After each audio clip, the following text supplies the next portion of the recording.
Hello guys, welcome back. My name is Nathan and today I'm going to be making my first 2023 NHL draft rankings of the season. Now we're a few weeks into the year for most of the prospects and the top end guys in the 2023 draft, and already so much has changed for me. But what has changed at the top end of the draft? How have these players performed so far? And what are my rankings as of right now for 2023?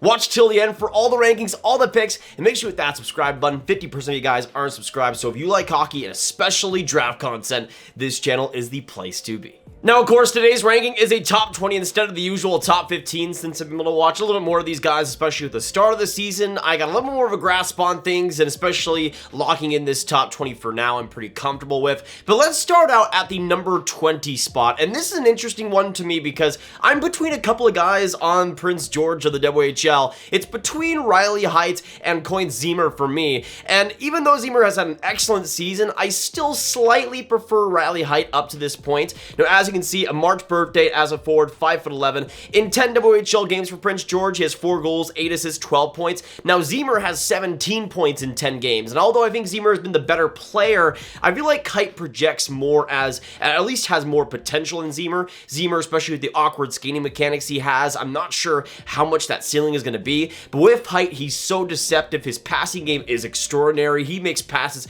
out of nowhere. It feels like he has an eye behind his head. He's unbelievable in that aspect, and to me, there's a lot more of a ceiling with Heidt, and I think he should definitely be a top 20 pick. Now let's move on to number 19. Next up, I have Charlie Stramel out of the University of Wisconsin, and a pretty old prospect considering everything, an October 15th birth date, but 6'3" as a forward, 216 pounds. You can see he's only played 6 games so far with Wisconsin, but has gotten 1 goal, 1 assist, 2 points. I haven't exactly loved what I've seen with Stramel so far this year. There's been a lot of passiveness in his game, but there has been some great flashes. The goal that he scored, getting right in the slot and tipping it home, and the pass that he got too, just an excellent sauce feed cross crease. He's a player that still has some great talent, but I just need to see more consistency out of him. Now going on to a player that I've soured on a little bit as well over the last few months. Next up at number 18, I have Nate Danielson of the Brandon Wheat Kings. Now to me, I feel like with Nate Danielson, it's not much that he's done that's really been horrible. It's more so players that maybe have bigger ceilings to me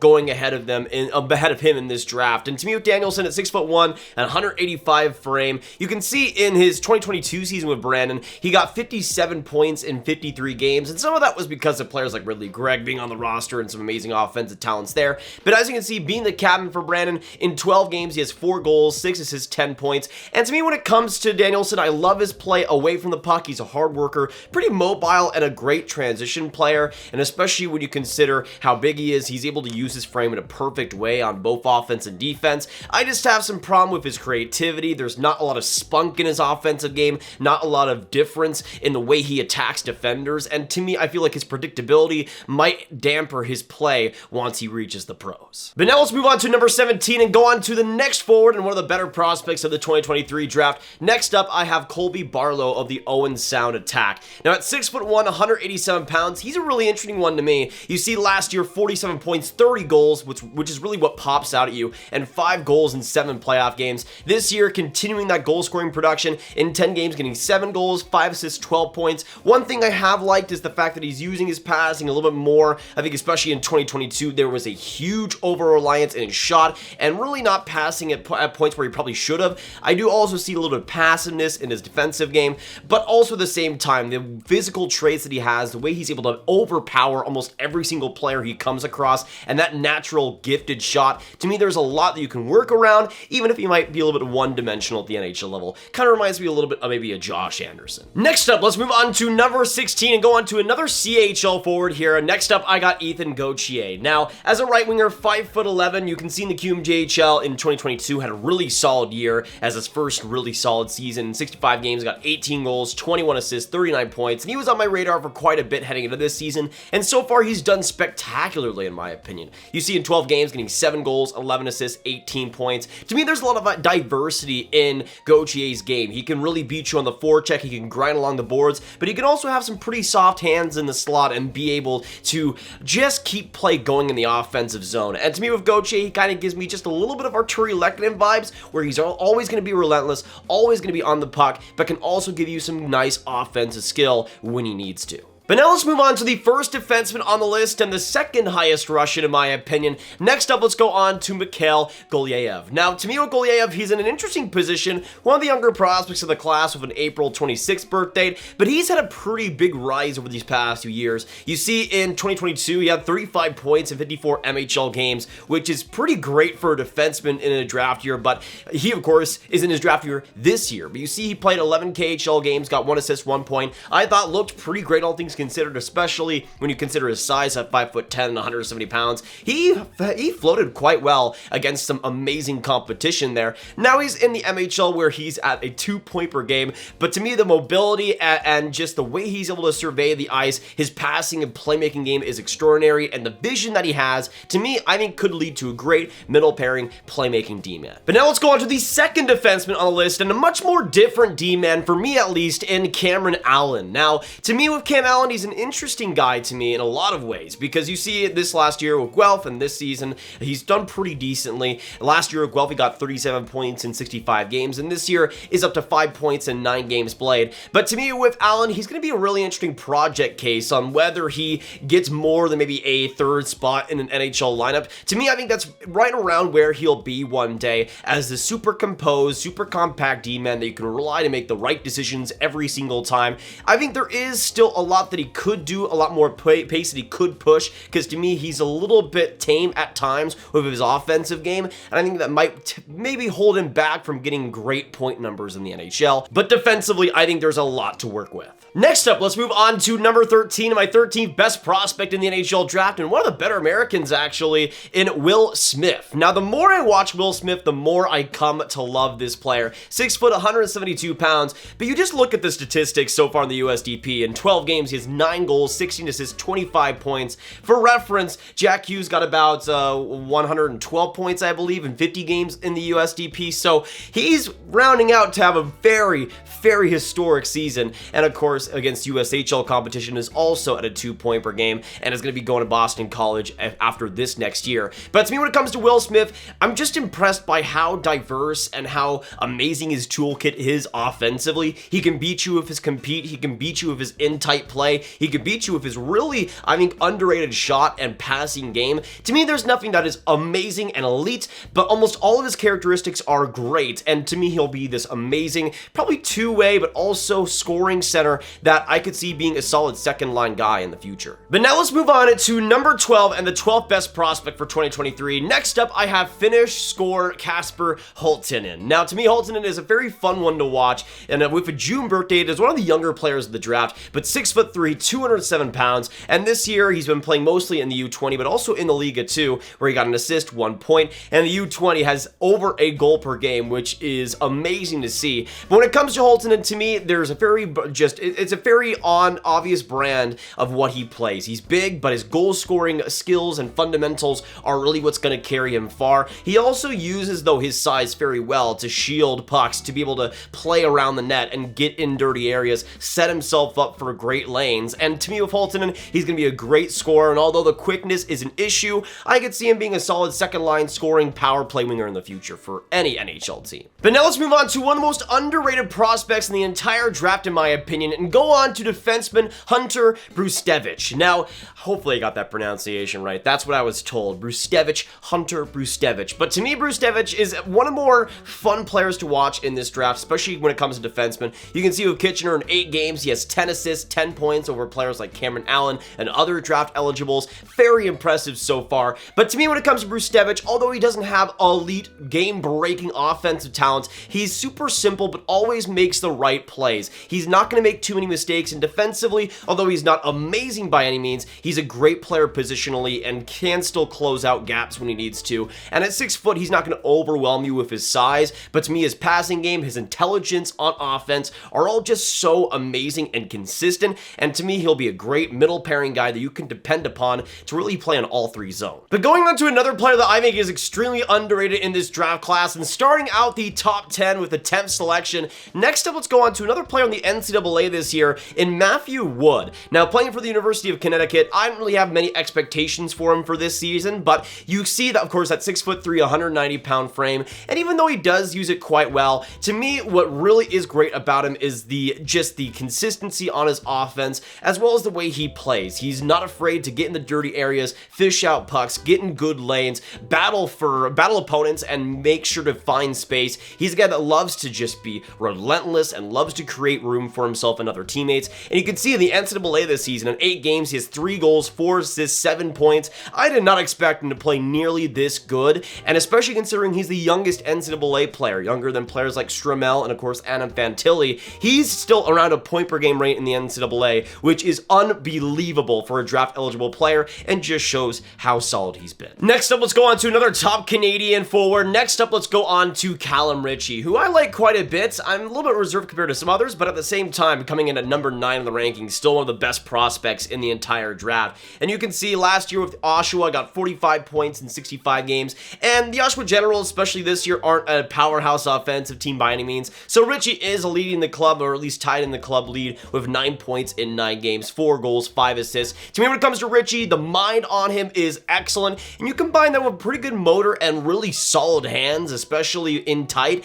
And to me, Ritchie creates a pretty unique and pretty sweet blend of offensive skill. And even though I think there's a lot of mismanagement defensively and on transition, there is still some things to work out. To me, when it comes to Ritchie, he projects still as a great top 6 forward. Next up, let's move on to number 8 and go on to the highest rated player from Czechia this next year. Let's go on to Eduard Sale. Now, to me, as a right winger, 6'1", 168 pounds, kind of reminds me a little bit, maybe more a better version of Philip Mouchard, perhaps. But when it comes to Sale, I do like a lot of the tools he has. And so far in the Pro Czechia League, in 13 games, he has 3 goals, 3 assists, 6 points. To me, he has played really solid, all things considered. When it comes to Sale, I love a lot about his offensive tool set. For one, how quick he is with his decision making, and how often he's able to get around players, get around defensemen. And even though he's not a small player by any means, he's able to use his skating along the boards to still separate space. And you consider the great passing game he has, the deception game that he has, and to me, I think there's a lot of variables that he can provide in the offensive zone. Now, there is some big problems defensively, and especially trying to outplay players physically, but at the same time, there's still a lot of room to grow. But next up, let's move on to another extremely fascinating player in this draft class. Next up at number 7, going on to another Canadian forward in Zach Benson. Of the Winnipeg Ice, another younger player, May 12th birth date, which provides a lot of interesting scenarios for him. But you see last year, over a point per game before his draft year, 63 points in 58 games on a stacked Winnipeg Ice team, but in a lot of ways was able to create an identity for himself, and at some points was one of the better play drivers on the entire team, and especially in the playoffs, 23 points in 15 games and looked phenomenal. This year in 12 games, has 6 goals, 8 assists, 14 points, has looked largely the same. I haven't seen too much improvement, which is a little bit of a cause for concern. To me, when it comes to Benson, though, I love how shifty he is in the offensive zone, how willing he is to get into good areas and create turnovers and really never give up on the play, which is something that has rewarded him tons of times in the past. I do like his shot and his creativity with his passing, and I do think there are some issues with him, especially with his skating stride and the consistency with his agility, but at the same time, I do think there's still a lot to work on, and especially considering how young he is, I think there's a great role for him to fill in the NHL someday as a top 6 and even strength player. But now let's move on to number 6 and another player from the Western Hockey League. It is an unbelievable class this year for the WHL. Next up, let's go on to Brayden Yager. As a center at 6', 165 pounds, you see in 2022 with Moose Jaw, 59 points in 63 games, and this year above a point per game, getting 12 points in 10 games played so far. And to me, when it comes to Yager, I love his shooting mechanics. I love how he's able to get into high danger chances and be able to work around his teammates, and his hockey sense that way I think is fantastic. His positioning is among the best in the class in my opinion. There are still some downsides and some things that I could maybe keep him from being an elite player. I do think some of the edge work and the acceleration that he has is a little bit lackluster, and to me, even though he's not a small player, I would still like to see a lot more physicality out of him, especially along the boards. But otherwise, if he's able to improve in those areas, to me, I think he could easily be one of the best players of this draft class. But now let's get started with the top 5 and going on to my favorite player of this draft class, going on to my Slovak boy in Dalibor Dvorsky. Now, another player that is extremely young for the draft class, a June 15th birth date, and 6'1", 201 pounds, already one of the best pedigrees, I would say, of any prospect in this draft. And you see how in 2021, he was playing in Slovakia, and in 20 games got 4 points just 2 years ago. And you see how his game has progressed since then. And in the in U20 World Juniors last year, got 2 points in 4 games, looked pretty solid there too. In 2023 so far, he's been mainly playing in the Allsvenskan, which of course is the league that Elias Pettersson played in his draft year, for instance. And so far, Dvorsky has been around the same point per game that Pettersson was in his draft year, getting 5 points in 6 games played, as well as looking pretty good in the Junior 20 National in Sweden. But to me, when it comes to Dvorsky, even though he might not have the best top-end skill of this draft, to me, there's just so much to love. His compactness with his passing and the ability to deceive players and really work off of teammates, I think, is a great feature for him. He's just one of the more all-around solid players of this draft class, and a guy that I have as one of the more likely players to be an established NHL guy, have a long career, and to me, with his play in all 3 zones, to me, I think he could be definitely worth a pick this high.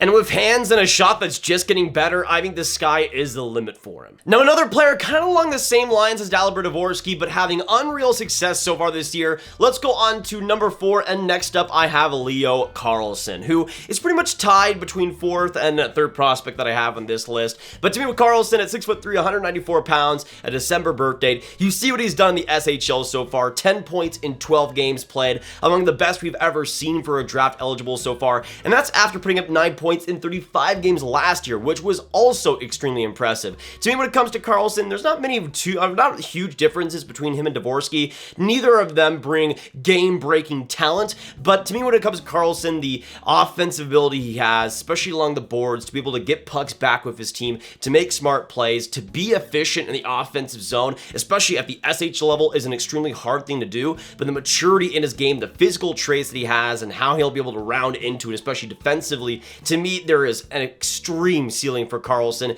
Even if he might not be an 100-point player, he could, in my opinion, become a first-line guy. Next up, let's move on to number 3 and go on to the player that's pretty much tied with Carlsson, to me at least, in Matvei Michkov. Now, to me, Michkov has been an interesting case so far this year, and I don't think the stats are updated yet on elite prospects, but Michkov right now in 5 games has 5 goals, 2 assists for 7 points so far, which among VHL eligibles is the best we've ever seen up to this point, which is great to see. Now, I expected Michkov to be in the KHL for a lot of this year, which is a little bit disappointing to see he's not, but at the same time, I still think he is the best goal scorer, has at least the potential to be the best goal scorer of this draft class. I just have some increasing problems with some of his decision making, especially with his passing game, and some especially some problems in the neutral zone with his consistency and how he's able to survey options. His vision, especially when transitioning, is kind of becoming a little bit more of a problem than I like, but I do think we'll still see some growth out of Michkov throughout the year, and I'm hoping that he could be back into maybe that 2nd overall spot. But now let's move on to number 2 and the 2nd best prospect of the draft. I couldn't really deny him. Right now, I have to go Adam Fantilli, especially being a center, 6'2", 187 pounds. He is doing unheard of things in the NCAA so far this year, with Michigan in 6 games, 5 goals, 10 assists, 15 points. Somehow, every single game continues to get better and put up more points than he did before. And to me, when it comes to Fantilli, the physical traits that he has are right now the best in the entire class. Maybe if he was right now, maybe possibly, I think he could have the case to be the most NHL ready, perhaps. But to me, when it comes to his skill, when it comes to his consistency, when it comes to his mature work ethic, to me, he always is able to get in good positions, work off his teammates well, and use that game-breaking skill in great ways. And I think that efficiency is really what's been able to put him over the top so far in the NCAA.